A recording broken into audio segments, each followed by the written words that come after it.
막개천을 둘러 대공원까지 연결되는 이 일대는 한때 여름이면 풀이 무성하게 자라는 곳이었으나 이제는 사시사철 먼지 섞인 모래만 가득했다. 사막이 커져만 간다더니 연제는 한국 땅에서 가장 먼저 사막이 형성된 곳이 제 집 주변이라 생각했다. 옅은 바람이 불어왔다. 손바닥으로 입과 코를 가렸다. 뿌연 모래바람이 훅 끼쳤다가 사라졌다. 연제의 발걸음은 경마공원으로 향했다. 몇 년 전 입구를 새로 만든 경마공원은 주말이면 네온사인 불빛으로 빛났다. 그 앞에는 VIP 고객을 낳기 위한 호객행위가 넘쳐났으며 실시간 중계 현황을 위해 파견온 방송국 차량으로 인산인해였다. 대공원 옆에 자리 잡은 경마공원은 어느새 제2의 꿈의 나라라는 별칭을 얻었다.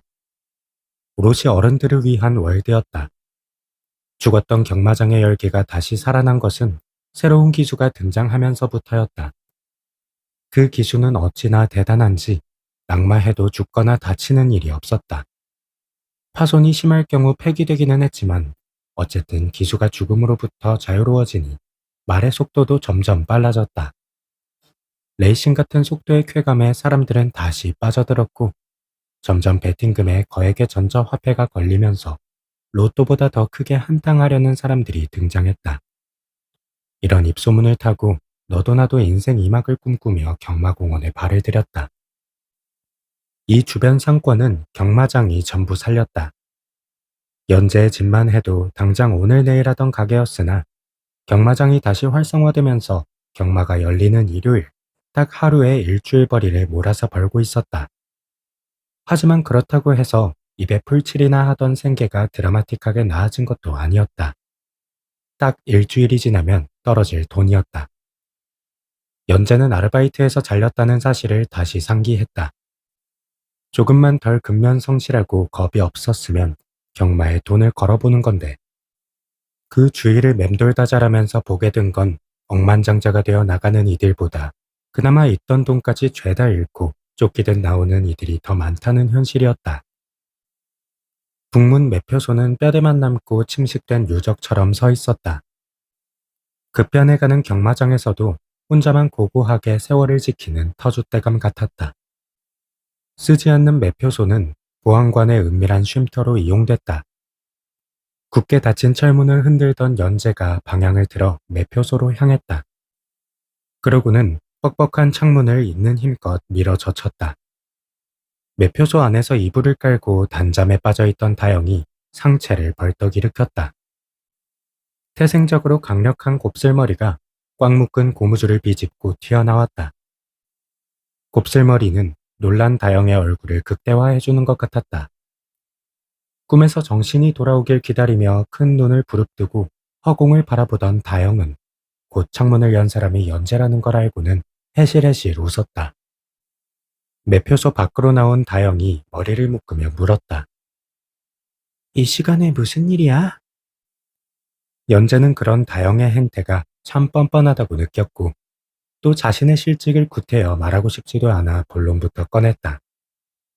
은혜가 여기에 있다는 것을 안다고 말이다. 다영이 두 손을 자신의 엉덩이 주머니에 찔러 넣었다. 무슨 말인지 모르겠는데 바닥에 바퀴 자국 나 있잖아요. 다영이 헐레벌떡 바닥을 살폈다. 연재가 말한 바퀴 자국 따위는 보이지 않았다. 속아 넘어간 게 분해서인지 한 소리 하려고 벼르는 다영에게 연재가 보채듯 입을 열었다. 빨리 문 열어요. 관리소장한테 직접 전화하기 전에. 기다려. 누가 문 안 열어준다고 했냐? 너는 애가 어쩜 그렇게 성격이 급하냐? 열쇠를 가지고 온다며 다영이 매표소로 들어갔다. 다영은 지난해 이곳에 취직했다. 사파리 직원을 연상시키는 보안관 옷이 마음에 들어서 면접을 봤다는 다영의 일화는 보경을 통해 들었다. 닭볶음탕이 유명하다는 정보를 듣고 혼자 찾아온 다영은 혼자서 닭볶음탕 2인분에 소주 3병을 마시고 간 날 자신의 주민번호 뒷자리 빼고 모든 걸 털어놓고 갔다고 했다. 원래는 소방관이나 경찰관이 꿈이었다고 했는데 그 이유 역시 유니폼이 멋있기 때문이었다. 그래서 한때 놀이공원 아르바이트도 해봤으나 나이를 먹을수록 아르바이트로는 붙잡혀 있을 수 없었다. 어찌됐든 다영은 필기 시험에서 줄기차게 낙방한 후 집안에서 슬슬 자신과 연근을 준비를 하는 낌새를 맞고서는 급하게 취업 공고 사이트를 뒤졌고 유니폼 지급이라는 말에 앞뒤 재지 않고 달려와 면접을 봤다. 이것이 다영이 이곳에 오게 된 짧은 역사였다. 언니는 왜 그렇게 유니폼을 좋아해요? 라고 물었을 때도 다영은 야외 테이블에서 홀로 닭칼국수에 소주 한 병을 비우고 있었다. 봄이 된 지는 한참이었지만 아직도 밤바람이 추워 코를 빨갛게 얼려놓은 다영은 배시시 웃으며 대답했다. 어디에 소속되어 있다는 느낌이 좋잖아. 그때 다영은 꼭 만화의 주인공 같았는데 연재는 구체적으로 어떤 캐릭터인지는 떠올리지 않았다. 말괄량이지만 미워할 수 없는 캐릭터. 그 정도면 딱 어울리겠는데. 어쨌거나 사주에서 그해 취업운이 있을 거라는 말이 들어마자 다영은 8.5대 1이라는 그럭저럭 어디에 내놓아도 꿀리지는 않는 경쟁률을 뚫고 이곳에 입사했다. 경마장은 날이 갈수록 번창했으니 연재는 다영이 자신처럼 부당하게 일자리를 잃을 가능성도 희박하다고 생각했지만 이미 보안관이 20명 넘게 잘리며 그 자리로 경비 휴머노이드 폴리가 들어왔으니 매표소 직원의 자리도 위태로웠다. 다영의 적은 키오스크였다. 다행히 아직까지는 키오스크 2대와 공생하는 중이었고 키오스크 대신 다영을 찾는 손님도 꾸준했으니 한동안 잘릴 위험은 없지 않을까. 단, 이렇게 불법적으로 출입시키는 게 걸리지 않는다는 조건에서 북문 철문 옆에 감시 카메라 한 대가 설치되어 있었지만 아마도 작동되지 않을 것이다. 시설을 빠르게 업그레이드 시킨 경마장이었지만 그만큼 가장 기초적인 곳들이 허술했다. 다영이 당당히 이런 짓을 할 수 있는 이유는 다 믿는 구석이 있기 때문이었다. 철문이 열렸다. 다영은 연재가 지나갈 수 있을 만큼만 살짝 문을 열었다. 마사에 있을 거야. 폴리한테 안 들키게 조심해라. 다영이 슬쩍 귀띔했으나 은혜의 행선지는 연재도 이미 알고 있었다. 북문과 정반대에 위치한 주안마사까지 길고 긴 여정을 떠나야 한다는 것까지도 가로질러 갈 수 있으면 좋으련만 하필 가운데 위치한 장소가 경마장이었으므로 연재는 그 큰 경기장을 빙 둘러 걸어가야 했다. 날이 좋아서 다행이었다. 비가 오거나 찌는 듯이 더웠다면 은혜를 보자마자 오만상을 찌푸렸을 거였다. 아니, 그런 날씨였다면 애초에 이곳에 오지 않았겠지만 은혜는 4년 전부터 이곳을 드나들었다.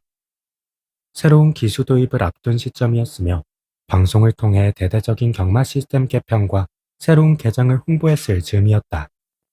그때 말한 경마장 개편은 경기장 천장에 투명 홀로그램 스크린을 설치하는 것이었다. 홀로그램 스크린은 경기가 시작될 때마다 초원이나 해변으로 화면을 바꿨다.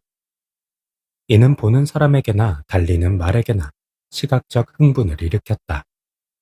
그리고 또 한 가지 개편 사항은 경주마로만 교배되어 태어난 말을 수입해오겠다는 것이었다. 경주 실력이 우수한 말끼리만 교배해 점점 더 빠른 말을 탄생시킨다. 연재는 이 말이 아직까지 이해가지 않는다. 그렇다면 그런 방식으로 몇 세대 후 태어난 말은 얼마만큼 빨라지는 것일까? 그렇게 빨라진 말들이 끝내 달려야 하는 곳이 경마장이라면 그것은 너무나도 큰 발전과 재능의 낭비처럼 느껴졌다. 연재가 기억하기로 수입된 말들은 연재가 초등학교에 입학했을 즈음 이곳에 왔다. 낯선 환경에 적응하지 못하는 것인지 아니면 자신들이 온 곳이 경마장이라는 사실을 아는 것인지 말들은 이곳에 온 며칠 동안 서럽게 울었다. 경마장과 가까운 위치에 집이 있던 터라 그 소리는 새벽까지도 계속 들렸다. 보경은 잠들지 못하는 은혜와 연재에게 말들이 고향이 그리워 울고 있는 것이라고 이해해줘야 한다고 달랬다. 그 후 며칠 뒤 연재는 은혜가 몰래 마사까지 들어가 말과 대화하는 걸 목격했다. 은혜는 외로운 말과 말동무가 되어준 것뿐이라고 말했다. 걸리면 혼나. 연재는 따끔하게 말했으나 통하지 않았다.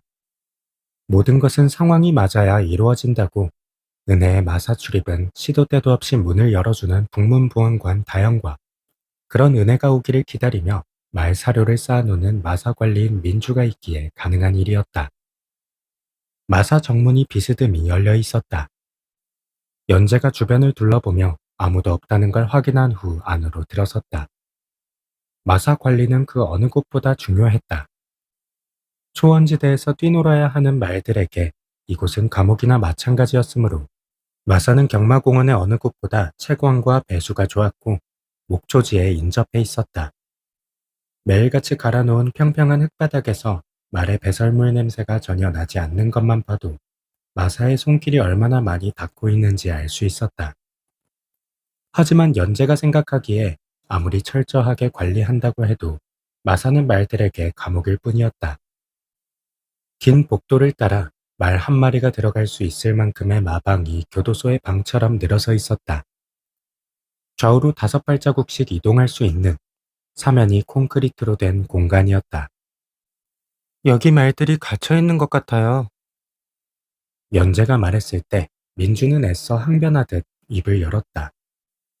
그래도 여기가 얼마나 과학적으로 설계되는데 벽은 방풍이랑 방수 다 되고 발길질해도 발굽에 충격이 없도록 완충제까지 다 붙여놓는다고. 지붕도 방열 기능이 있어서 열기와 냉기 다 차단해주지. 환기를 위해 창문도 우리 집 창문보다 크다니까. 여기는 전부 말을 위해 과학적으로 지어진 곳이라고. 이곳의 주인은 말이니까 말이 최대한 스트레스 받지 않게 하려고 내가 얼마나 노력했는데. 민주가 숨가쁘게 말을 마치자 연재는 무심히 반박했다. 그래도 갇혀있는 거 맞잖아요. 민주는 더 이상 항변하지 못했다. 아무리 스트레스를 받지 않도록 초원과 비슷한 환경으로 꾸몄다고 할지라도 초원은 아니었다. 연재는 마방 사이를 지나는 것을 늘 답답해 했는데 자신을 쳐다보는 말들의 눈빛이 퍽 슬퍼 보였기 때문이었다. 은혜는 말들의 눈이 무언가를 그리워하는 것처럼 보인다고 했다. 하지만 연재는 은혜의 말이 틀렸다고 생각했다. 그리움을 느끼려면 그리워할 대상이 분명하게 존재해야 했다. 말들이 실체를 기억할까? 한 번도 초원을 밟아보지 못할 말들은 원인을 알 수 없는 답답함만 느낄 것이다. 갇혀있지만 무엇을 원하고 있는지 모르는 상태. 문명사회 이후 쌓아온 말들의 기억 DNA는 초원보다 마방에 더 많을 것 같았다.